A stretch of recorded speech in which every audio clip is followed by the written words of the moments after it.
If you haven't heard about Anchor, it's the easiest way to make a podcast. Let me explain. It's free. There's creation tools that allow you to record and edit your podcast right from your phone or computer. Anchor will distribute your podcast for you so it can be heard on Spotify, Apple Podcasts, and many more. You can make money from your podcast with no minimum listenership.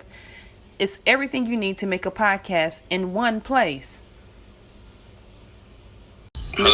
Hello, Mr. Kern. How are you? I'm doing good today. How about you? I'm good. Thank you for joining us tonight and being a part of this Girl Talk series, which is going to be very beneficial to ensuring that individuals within our community restore their credit, which is something that's important for us, not only just us, but for our children as well. Can we just start off a little bit about you talking about your your business and kind of giving us a little information on how you got started? Yeah. All right. Well, first off, we do a couple of different things. We have many sectors of our company. Most of them, but the main two is what people reach out to us for is personal credit, business credit, and we also do financial and investment planning and budgeting. So with personal credit, we basically dispute stuff on people's behalf. But we also like to do education. The reason that me and my business partner first started this company was we seen that our people were hurting, and it's not because they didn't have the finances, it's because we were behind on the lack of knowledge of credit. And so when we first started, we did hundreds of people for free. Yeah. Just to get them to that point of like, all right, this is where you should be. This is what you could do now that you have this. And we made the mistake of first, like, all right, getting people to good credit scores. And it's like giving a homeless man $1 million, Yeah. What's going to happen if he don't know how to use it? Right. And so we learned that we taught ourselves, like, all right, we know how to get them there, but now we got to educate them on what's the proper techniques on how to use it. And so, and then even for the ones who have investment mindsets, all right, now let's show you how to leverage it. And that's what we came up with, Real Method. And that's restore your credit, educate you in the process, and teach you how to leverage your credit. So I'm sorry, go ahead. Go ahead. So I'm sorry, can you help us understand what is the difference between personal credit and business credit? Because I know some people may not have that understanding. And if you don't have a business or anything of that nature, but want to fix your personal credit, how would you go about doing that? Okay. Well, yeah, I can talk about that. So first off, everybody should have a business. And the reason that you should, no matter if you use it or not use it, is just tax purposes for you to have a business. I'm going to give you an example. Okay. All right. So let's just say I started a business just because. It can be Archie Kern Clothing Company. Mm-hmm. All right. I have a business bank. I have a business card. And I randomly add money into that business bank. It's my bank account. I'm going to use it anyway. It's my money. I'm going to use it anyway. Mm-hmm. So I do a Super Bowl party. I buy the wings. I buy the drinks. I buy all the stuff I need for the Super Bowl party. And I call that expenses for my networking event for all the people who coming over. Well, that's a tax write-off. Right. Everything I just did was a tax write-off. Okay. I put gas in my car to go buy flyers. Well, that's a tax write-off. So you're slowly deducting your income and either getting more money back in taxes or paying less into taxes than what you normally would be doing. When I first started this business, I was supposed to pay in about $5,000 in taxes. Well, it was my first year of business. So, in your first year, you got a whole lot of expenses. And because I had a whole lot of expenses, hold on one second.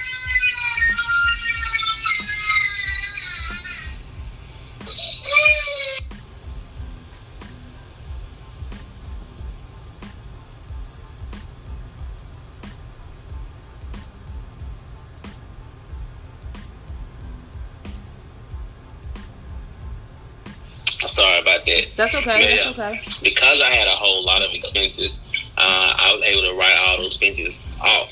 And so since I wrote all those different expenses off, it turned my $5,000 paying in to be actually getting about $500. That's a $5,500 turnaround. Okay. So, but I said the difference between personal credit and business credit is they are nothing alike at all. Personal credit scores range from 300 to 850 plus. Business credit scores, which is called a paydex score, goes from 0 to 100. Okay. Personal credit scores, you have all these things that factor into making a personal credit. 35% is payment history, 30% is utilization, 15% is credit mixture, another 10% is length, and another 10% is increase, how many times you apply for credit. The only thing that factors business credit is if you make your payment on time. Okay. That is it. So you can get, it takes you 3 accounts. You can have 3 accounts and make those payments on time, and you automatically have a good personal business credit score. So I can have a $10,000 credit card on a business funding, and I can max it out. Doesn't affect my Dun & Bradstreet business score. I can have a $10,000 credit card on my personal, and I max it out, and my score drops tremendously because 30% of my credit score is based off of utilization. Okay. I like that. Okay, so Mr. Kern, can you just go a little bit deeper for those individuals that want to open up a business credit? What would be the first 2 steps for them in starting to establish a business? Well, there's no 2 steps in trying to get business credit. So there's multiple steps you got to follow in order to even just look credible. Because the number one thing to building business credit is just to look credible. Okay. And this is not to put anybody out there, but let me just ask you, since we're talking, what's your email address? lee.keya2@gmail.com. So you automatically disqualified. Why is that? Because you're having a Gmail as your professional email address. What is you're automatically disqualified. So what is considered what is considered a professional email? When your name is the domain. So like my name is my email is info@wkfinancial.com. There's no Gmail, there's no AT&T, there's no Hotmail, there's no Yahoo, there's none of that. There's no AOL. It's my name as a domain name. There's a Walmart.com, Okay. There's a Kroger's.com. When your name is the domain behind the @ sign, that makes you more credible. And so in the moment you can have everything just right. And the moment you put that Gmail down on that credit application, you deny it because you just didn't make it past the front part of it. Credibility is the main part of building business credit.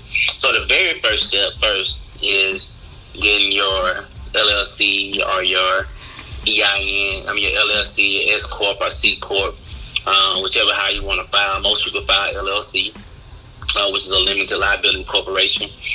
Most people file that way.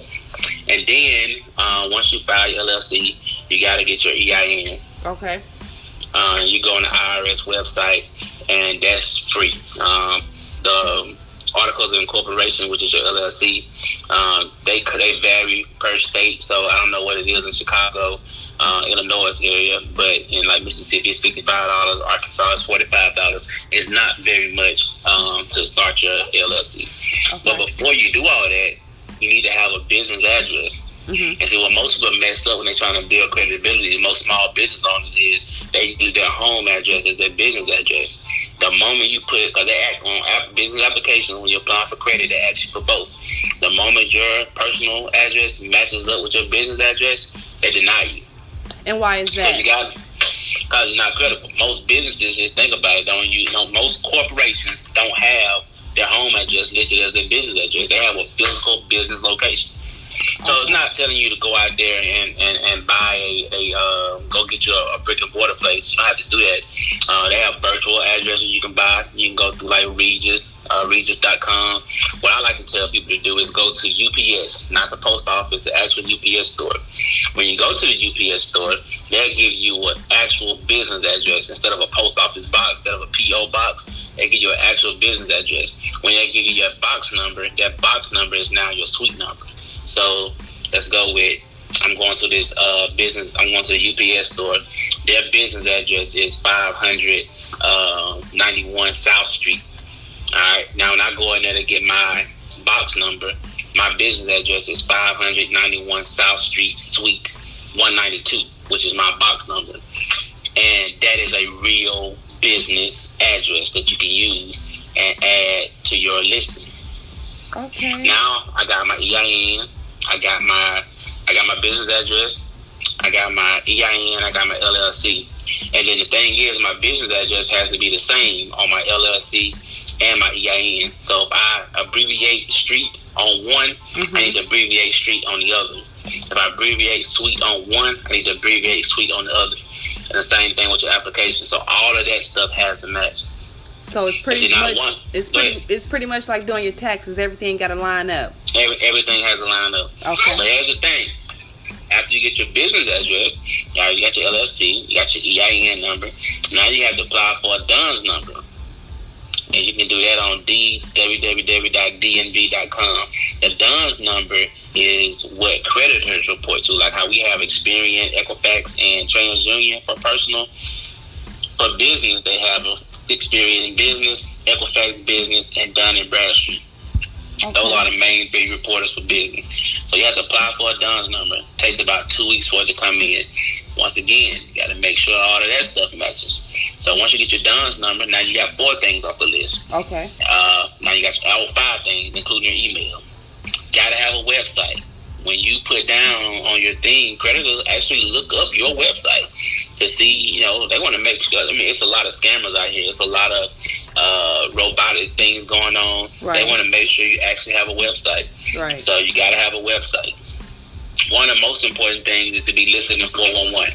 Everybody think that 411 is dead now because we got Google. 411 is very important. 411 actually lists you in Google and puts you in the top of one of the search engine optimizations, meaning when people look up, let's say, if I'm looking for a financial consultant in Arkansas, I don't have to be very specific. Let me look up for a financial consultant in Conway, Arkansas. That's very specific. So that means somebody has to be from here in order to know, like, what my business is. I want to be found across the globe. So if someone's looking for a financial consultant in Arkansas, I want them to be able to put that up and my name be at the top of the list.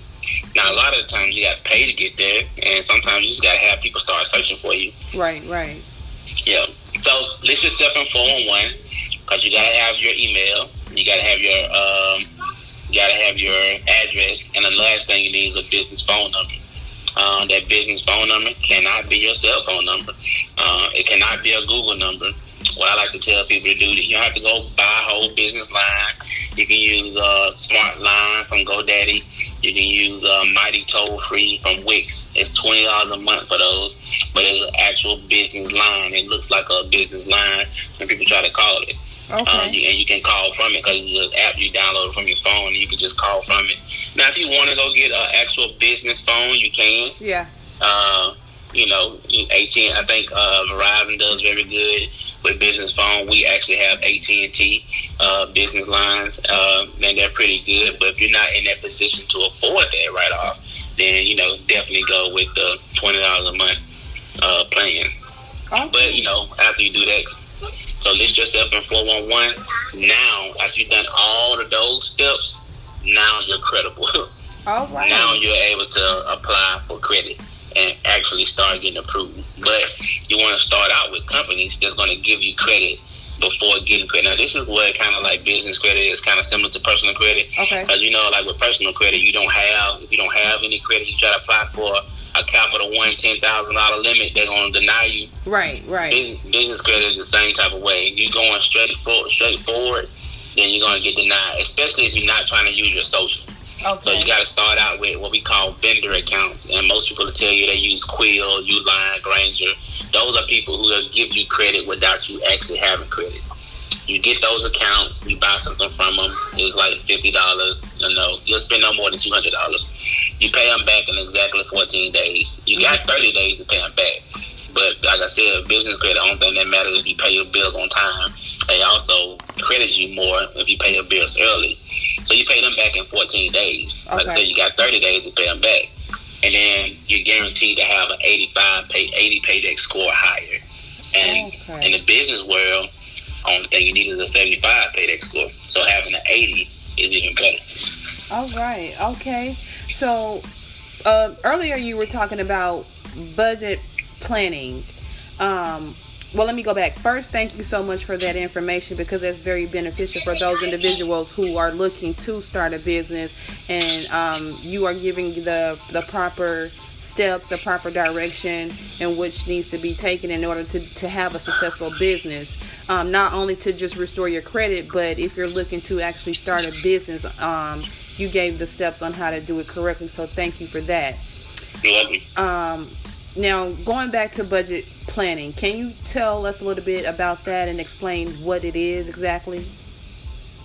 So what we do, I give you this example. There's some people that just absolutely, if they wanted to try to pay us for credit repair, like before we do it, I look at their credit and it's like, okay, you're having a hard time right now just paying your own bills right now. Right. So it wouldn't make any sense. And I think this is what makes us different than everybody else. Because Lexington law, they don't care about what you can and cannot pay right now. They care about what you're gonna do for them. Right. Like, yeah, you're gonna pay for my service, and no other business is gonna care like what you got going on in your life. You reached out to me for credit repair, then I'm gonna tell you my prices and hope that you book. Correct. No, we totally different than that. Like, I'm looking at your payment history, like, all right, this is what you got going on. This is what's actually hurting your credit. There's no way that you can afford to pay me right now. So let's look at a budget and see how we can make your life a little bit better.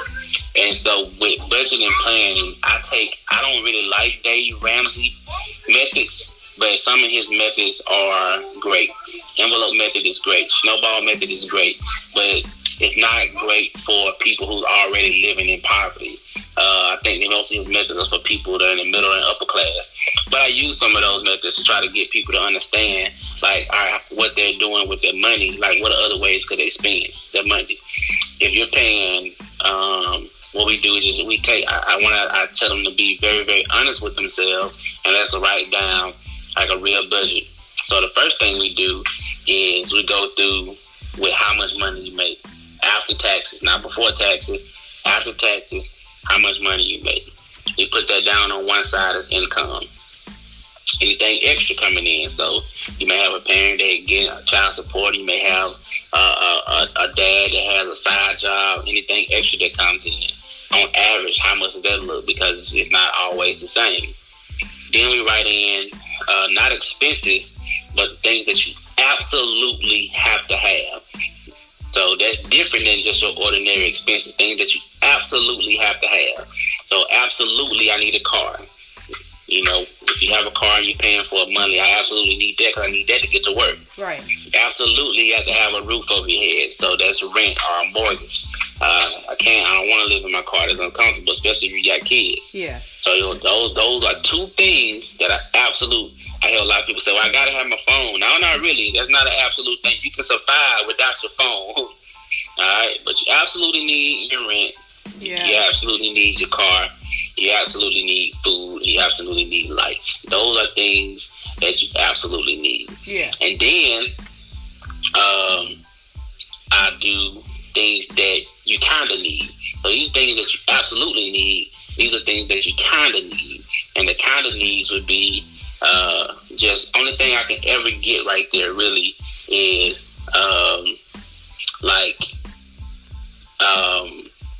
cell phone. And you absolutely need, we go household supplies. You need those household supplies, soap, toothpaste, and all that kind of stuff. Right. And that's not like a monthly budget though. Those are not things you buy monthly. So we usually put that on miscellaneous stuff. Mm-hmm. So absolutely things that you kind of need would be, if you get bigger or get smaller, you kind of need clothes. You need a phone to communicate with people. And then we go into the things that what will make you enjoy life, like going out with friends, going out with this. And then we kind of see right there where you start spending your money. Right. So let's go, for instance, if I'm making, for simple math, if I'm making $3,000 a month, mm-hmm. all right, I'm making $3,000 a month. Mortgage, food, housing, and supplies always come out to about $2,000. Okay. All right, so boom, my absolute needs are taken care of. I got $1,000 left. All right, my phone bill is $200. That just took 20% of what I got left for the month. Right. We might need to cut down on that a little bit. Yeah, I want this iPhone, but do I absolutely need it right now when I'm trying to come up? Right. So can I not take? And I think that's what's wrong with people now. And it's not just people, just like anybody with the world. We're trying to keep up with everybody and have some of the nicest things when we really can't afford them at that moment. And we make ourselves afford them.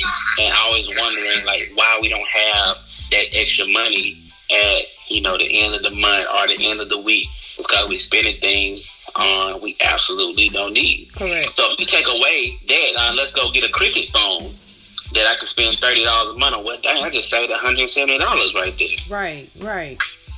That $170 can go towards some investment. That $170, that's almost $2,000 a year. Just say that can go into starting my business.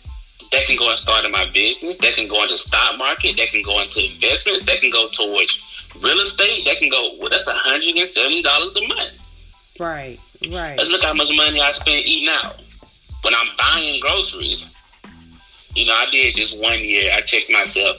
I was working in I lived in Tuscaloosa and I was working in Anniston. Mm-hmm. And I literally spent $200 in 3 weeks eating out. Yeah. That's $200. Now, let's say if I did that. Now, that drive was I only did that for like a month and a half. But let's just say that was my everyday life. Yeah. That's over. It's $200 in 3 weeks. That's over $2,000 a year I'm spending just eating out. When clearly I got money to buy groceries because I put that in my absolute needs, right? Right. So now eating out is a miscellaneous thing. Going out with friends, all right, cool, you gotta go out. Like, you gotta budget time. You gotta have time for yourself. Right. So really you can put that in your account of needs, but you do have to go out every month. You gotta go out every weekend. You gotta go out every time your friends go out. Right. Now this is what discipline starts coming in. Right. So the very first thing with budgeting is knowing, like, this is what I have. These are my absolute needs. Now, what are my goals? Okay. That's what comes next. What are my goals? All right, so I'm living in an apartment now, and I'm paying $1,500 a month. That's a mortgage. Mm-hmm. But my credit is not good enough for me to get the house that I want. But I can get the house that I want right now, but I gotta have this amount in the down payment. So you're either gonna work on one or the two. Either I'm gonna work on my credit or I'm gonna work on the money to get the down payment before I can save this house. Let's say you decide to exit out the credit and you want to work on the money that you're getting towards your down payment for your house. That's gonna be your goal, okay? Or all these little miscellaneous things, they gotta go. Right. I can not have the iPhone for a year to save that $2,000. That can go toward my down payment. It's about budgeting first. It's about having a goal and what your goal is. Okay. So if you're trying to get money for investments, all right, I need to figure out what I need for these investments in order for me to go ahead and make that initial purchase. But if we go back to it, though, all of this can, like, if we're talking about investments, right, and getting money to have investments, all of that can be avoided if you have good personal credit. If you're talking about getting a mortgage and you need to save money for a mortgage, all that can be avoided if you have good personal credit. If you're talking about having money for stocks and all that kind of stuff, all of that could be avoided if you have personal credit, because you can use your credit and leverage it for investments. So, Mr. Kern, you raised a topic that I think within the African American community we don't too much talk about, and it's not really understood on how beneficial it is. Can you just give us a little brief, I would say, snippet or informational tip for those individuals that don't know much about stock market and how it is beneficial within your future? Yeah, for sure. So a lot of things is not talked about, especially in the African American community. It's not our fault. It's not our parents' fault. It's not even if you come from a school that I came from, not even your school fault. You wouldn't have the resources to do it. But stocks, I think a lot of people see those numbers, and especially if you was bad at math, you get scared. Right. And so what you do is you pay somebody that's a financial advisor to take care of that for you. That's not a bad idea as well. But the thing is, financial advisors usually put your money into aggressive, or depending on how type of person you are, they put your money into bigger stocks. They put your money into real estate. They put your money into Google, Microsoft, Apple, all those things that are guaranteed to go up. You don't, unless you have a lot of money to put in, you don't make a lot of money put into it. I got into stocks, and I'll tell you the reason how I got into it. Okay. In 2016, no, not 2016, it was about 2014. I was living in, I had just graduated with my master's degree, working my first real job. And, you start out small. Right. Everybody's going to start out at the bottom and have to still work their way up. So I was doing my budget, I had spent too much on miscellaneous items that I, just do some things. And at this time I had a son, so he was coming to stay with me, and he loved McDonald's.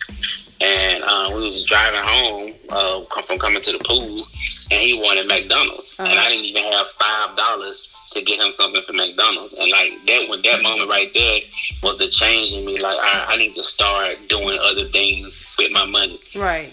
So I started researching, and this is when I started getting into credit. And I happened to stumble upon this guy named Tim Sykes.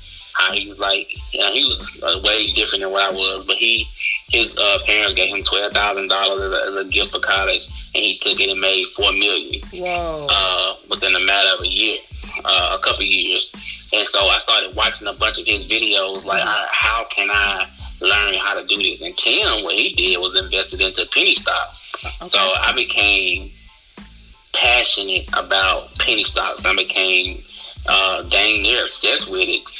How did he do it? Mm-hmm. So I was I had some extra money. I took $50 from my miscellaneous funds and put it into the stock market. Okay. And I started playing around with just that $50. Playing around with it, buying, selling daily. Within 3 months, I had $157,000. Whoa. With $50. And ever since then, I just been playing, putting that money in rotation. I buy some property here and then reinvest it. It all goes in reinvestments. Now I got money in mutual fund for my son, money in mutual fund for my daughter. Now, this is what you're talking about, changing generational wealth. Right. So for individuals that may be interested in starting in the stock market, what would be some tips you would give them in getting started? My first tip will definitely be get a mentor. And you can't just get anybody, because there's a lot of people out there that sell you false hope. With me personally, I show people my losses. Today I posted a status. The market dropped today bad, and usually people see me post, I'm winning. Well, I posted the day that I lost bad, and you got to show people that, though. Yeah. It makes them trust you more. You got to show them that. No, it's real. And it happens sometimes. Right. But, it's the market. Right. So another thing I would tell them is, don't put in what you're going to need later. All right? Okay. And because the number one question I always give people is, how much should I put in? Right. Put in what you're comfortable with. My financial situation is different than yours. Your financial situation is different from mine. For me, $50 could be the max I put in. But if I'm asking you, hey, how much should I put in? Your financial situation is different. Oh, maybe you start out with $10,000. I don't have $10,000. Is it feasible? Is it feasible to start off with $10, $20?